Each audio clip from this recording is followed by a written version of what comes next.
life. Sometimes so much is compressed into such a little word.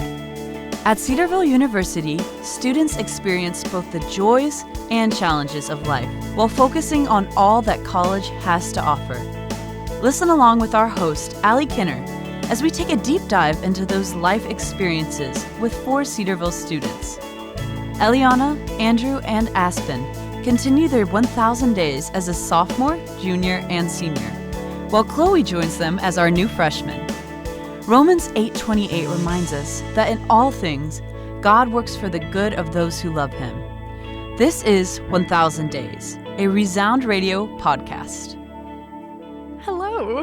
Hello, Aspen. Welcome to 1,000 Days podcast. How you doing? Hey, Allie. I'm doing pretty good. I'm getting over a gnarly sinus infection. Gross. 'Tis the season. 'Tis the season to be stuffy. Yeah, fa la la la La la la la. So let's just hop right into it because we got a lot to talk about, a lot to discuss, and I have a lot of stuff to be nosy about.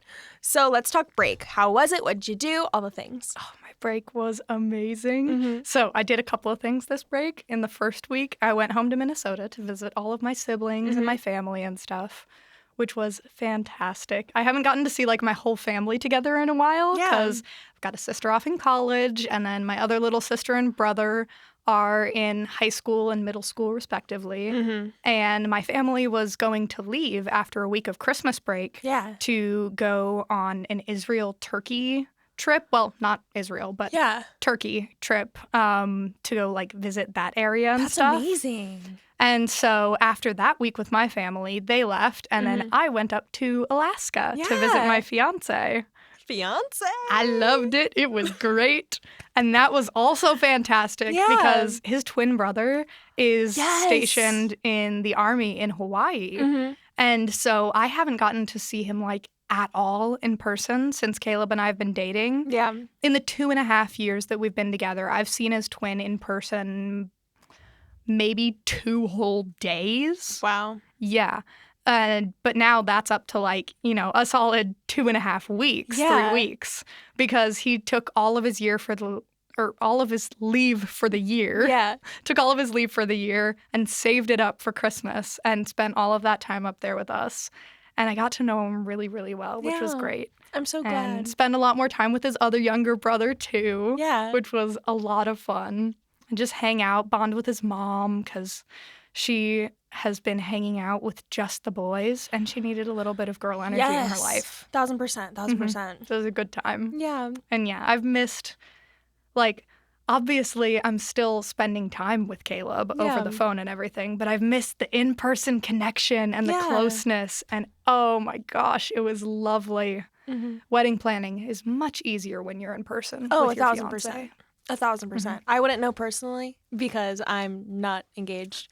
Yes. But all of my friends right now are engaged, and so it's been really cool to kind of watch them all wedding planning and doing all the things. So I'm so glad. How is that going though? Is it it's going pretty plugging good. along? Do we have a date? Question mark. Yes, we do have a date. We're doing August 2nd.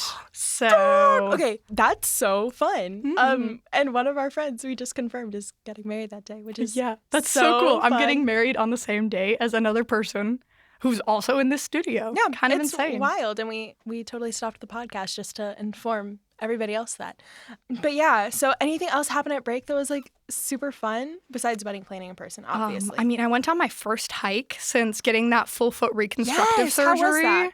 It was amazing, just to get up out in nature. I love going hiking, and I've been kind of scared to do it since I got that really big surgery. And, I've been getting all these diagnoses of, these big things that are going to impact my life and make it kind of inadvisable, maybe a little dangerous to go do big stuff. But we went on a short 45-minute hike with, in a very safe place, all this stuff. So it was a nice little testing ground. And it was really cool and really empowering to be able to do one of those things that I used to be able to do all the time.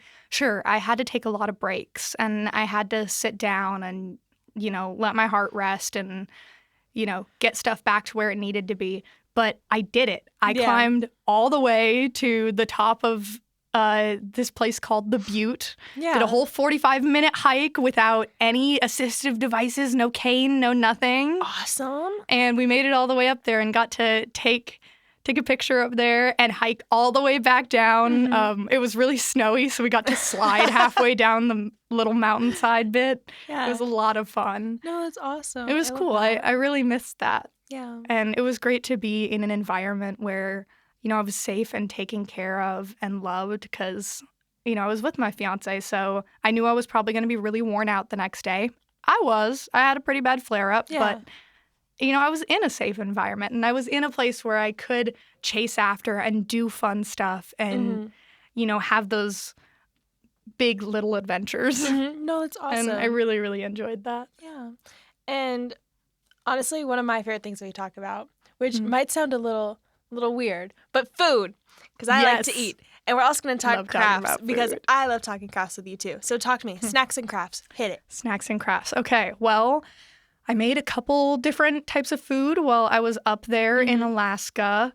I made curry because on the drive to Minnesota, one of the guys that I drove with showed us how to make curry at his family's house. It was like very white people curry for sure. But hey, still curry nonetheless. And really dang good curry too. And every once in a while since then, like I had to make it when I was at my house in Minnesota, and then I made it again in Alaska, and I made it again as soon as I got back here on campus. And that's what I've been eating for the last week is just curry over rice. Yeah. So good. So that has been my thing lately is curry, and I've been cooking lentils because I've never made lentils before. Okay. Because like those are pretty good source of, I think there's protein in lentils and some other good stuff for you. Yeah. So I've been wanting to learn how to make lentils, but I've never made dishes that have them in it. So I put some lentils in my curry, and let me tell you, that was a good decision. That was a dang good decision. I love that. Yeah. And then crafts, I sewed. I have my like iconic red jacket that I wear around campus, and I had to sew the sleeve back on because this jacket is old. Yeah. I got it from a thrift store my freshman year of college, and I'm a senior now. Yeah. So it's been holding on. It's more than 4 years old, and both sleeves are held on entirely by my own hand sewing. Both sleeves have come off entirely, and I've had to sew them back on. Oh my goodness. Both of the pockets are held in entirely by my own hand sewing. I've stitched the back piece back together. So this coat is held together by just hopes and dreams and a lot of thread. So I've sewed my coat back together. I have another coat that I've sewed back together. And then I recently made this scented body powder. Okay. You know, we're about to lose TikTok. Oh, no. So I had to take some of my crafting inspiration that I had saved on there and finally make use of it before why not? I lost the saved videos that I was never going to use.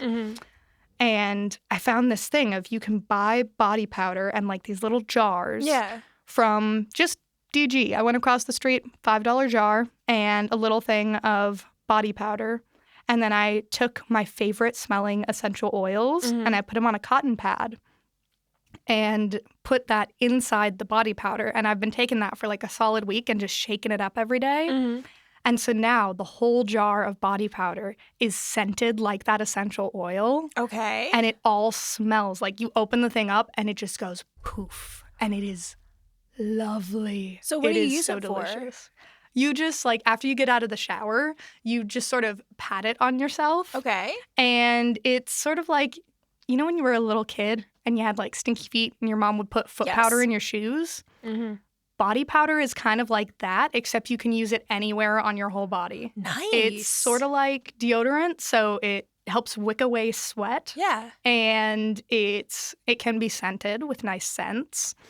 And it can also help like deodorize and things. So I get out of the shower and I just like put that on my neck. I put it in my hair sometimes because it works as a sort of dry shampoo. Yeah. And I put it in my armpits. And oh my gosh, I feel like I've just been smelling amazing and I've been feeling confident. Nice. I love that. That's been my little craft of the week. Yes. And it's so doable for college people. Like, that's such a vibe. And like, dude, it cost me maybe maybe $10, and I used like a little teeny tiny, not even an ounce of essential oils to make this huge jar. That's amazing. So it's fantastic. What a vibe. It's gonna last me months. Yes. And then we are going to jump ahead. Okay. Yes. A little more serious. Mm-hmm. Okay, just a little bit. So we're going to go to doctor's appointments, and we want a diagnosis update. So I know a few episodes ago, whenever you first got your diagnosis, we talked about it mental health-wise. We were struggling a little bit, but you know what? We were looking for God for hope and all the things. So talk to me a little bit. It's been over a month now. How are you doing? Yeah, no, it's been a couple months since then, and I can definitely say I'm doing better than when I first got that diagnosis. Like, I'm feeling a lot better, feeling a lot more hopeful. Yeah. And I got a lot more fight in me, a lot more kick.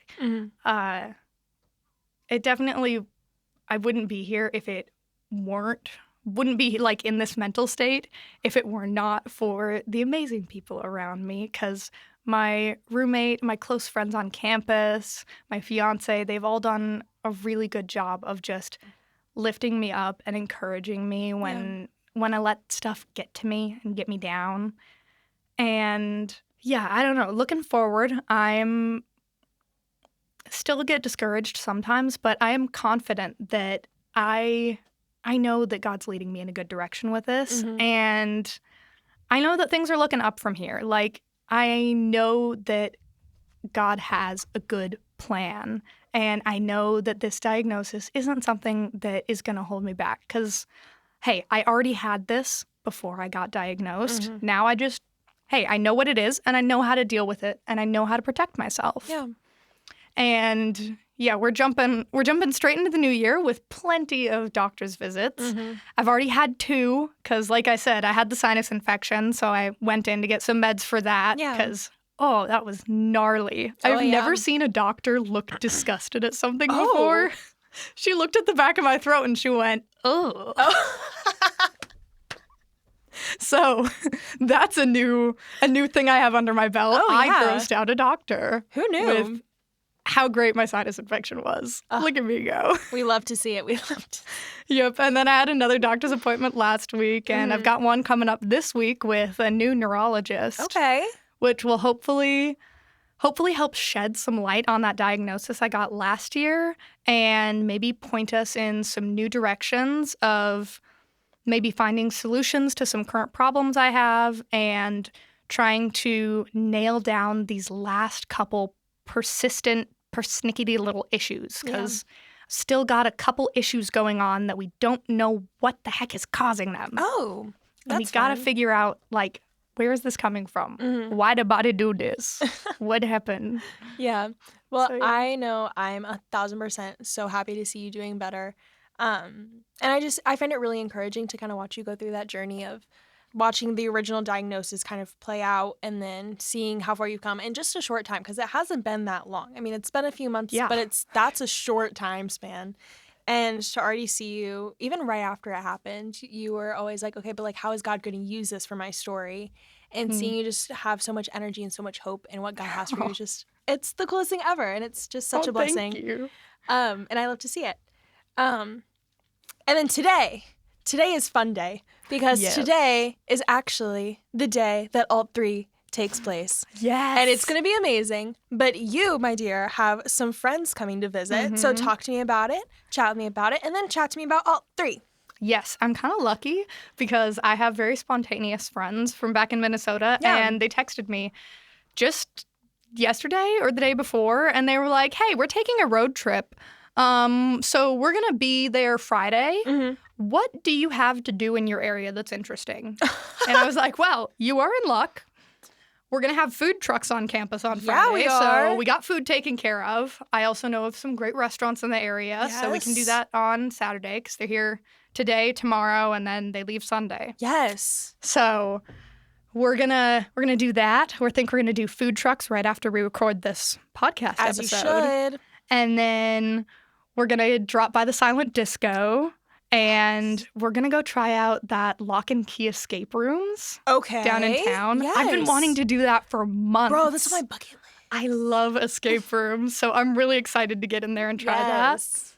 And then I'm thinking if we have time, I might try and convince them to come back here for the Wonka screening. Yes. Because that might be kind of fun. That'd be so fun. And or go hang out in my unit. So it's in the Berg now. So it's in the Berg now. It's in the Berg now. So last year and the past alt nights, then they've been in the DMC, so the ministry center, where we have chapel every single day. But now everything's in the Berg. Oh, it'll be in like those... Sorry. I really wanted to do that the whole time, and I thought that was the perfect opportunity. Anyway. So it's going to be like in like those big auditorium rooms at the back of the Berg. I haven't actually been in there. I'm excited to see those. You haven't? Okay. Here's my thing for the Berg. I love the Berg with my whole heart, and it might just be because I'm a comm major, so like I love anything that benefits a communication student. But no, that building is actually so beautiful, and it's I'm in there all the time. It's such a nice building. Shout out to like the people that sponsored it and the people that built it and like all the things, because it's fantastic and well loved. But yeah, so we do have a funny story for you that I was graced with before we hit the record button, but we are going to talk about it now for the rest of the 1,000 Days posse to hear it. So your engagement ring. Yes. She went on an adventure. My precious engagement ring. This thing that is so dear and so very important to me. And so gorgeous, might I add. Yes, absolutely gorgeous. Yes. For those that can't see, which is all of you because you're listening to this on a podcast. Or if you're watching the YouTube. Oh, yeah, then you can actually see We have a video now. We have video. Guys, look. Isn't she gorgeous? Nathan, zoom in on that bad boy. For those who can't see this, it is a beautiful teardrop-shaped ruby. Ruby? Garnet. Why did I say ruby? It's red. Let's try that again. For those who can't see, it is a beautiful teardrop-shaped garnet. I don't know my own stones. Neither do I. Just surrounded by diamonds. So it is absolutely gorgeous. She's stunning. And I love it because I love my mans. True. And you would think that I would keep better care of it, but I am a person who has lost every piece of jewelry I have ever owned. Necklace, ring, earring, doesn't matter. I will lose it, especially rings, because I take those off to, wash my hands. Yeah. And then if it isn't physically attached to me, I lose it. And somehow in the process of living life, my ring disappeared from my finger. Both rings together, because I wear that one and then my old promise ring from him on my right hand. They both disappeared from my fingers. And then I was frantically searching for a day and a half. I tore apart my whole unit, tore apart my room. Shout out to my roommate and my friend Ava, who lives across from us. Yes. I was super duper busy. I had a full day of classes and then I had rehearsal that I couldn't skip. So they went in and they completely stripped my bed for me. They went through all of my laundry and unfolded it and like shook it out and looked through it. Couldn't find it. And then I came back and I looked through all my laundry and unfolded it again and shook it out. Couldn't find it. And somehow, on the second day, after we'd already alerted my RA, we had everybody looking for it, we were doing everything we possibly could. I went to that same laundry pile for the third time. Everything was unfolded. Everything was in a heap. And I found a single shirt that had not been unfolded. A single folded shirt. And I shook it out and I heard something fall onto the ground. And I was like, there's no way. That is too cliche. But I got to look anyway. And I looked down on the ground, and right near the edge of the rug, there is both of my rings sitting together. Gosh. Had fallen out of that shirt. And you want to know something even weirder? Obviously. It was the shirt that my fiance gave me that was the one he wore when he proposed to me. Because he gave me the shirt he proposed to me with and wrote the date on it so that I could, like, wear it, all cute. That shirt, that was the folded shirt that had my rings lost in it. I did not put them there. I didn't even fold laundry that recently. I don't know how they got there. Yeah. Like, they went missing when I took a shower. Because I took them off to take a shower. Don't know how. Don't know why. Don't know where. But I have the rings back. Hallelujah. Yes. That's insane. So it would be so like me to just lose my engagement ring, but I was terrified. Yes. So like, dude, I can't just replace this for $5 like every other ring. Yeah. Oh. No, all that went through my head when you told me, and like I read your journal and I saw that, all that went through my head was the early 2000s like movie montages where it's like you hear the music playing and like they're going like, and it's like so fast and everybody's like tearing up the place and there's like multiple people just like going. We had a movie montage. You had a whole movie montage and it literally blew my mind because I read that right in front of you. I'm sitting here, I'm reading it, and I look at you and I'm like, your engagement ring, where is it? Because I didn't read any further. I saw it, lost my engagement ring, and I said, where is it? Show me your hands. I had to show her before she could keep reading. I was a little nervy, you know? I was a little concerned because all of my friends pretty much are engaged. And so I was like, nope, this is not okay. You are the engagement connoisseur. I am. I'm just like, we don't mess around. We don't mess around. But it does look like our time is up today. And I'm kind of bummed about it because I love chatting with you. But we will see you in 2 weeks and we will get another update and we'll hear about all the things.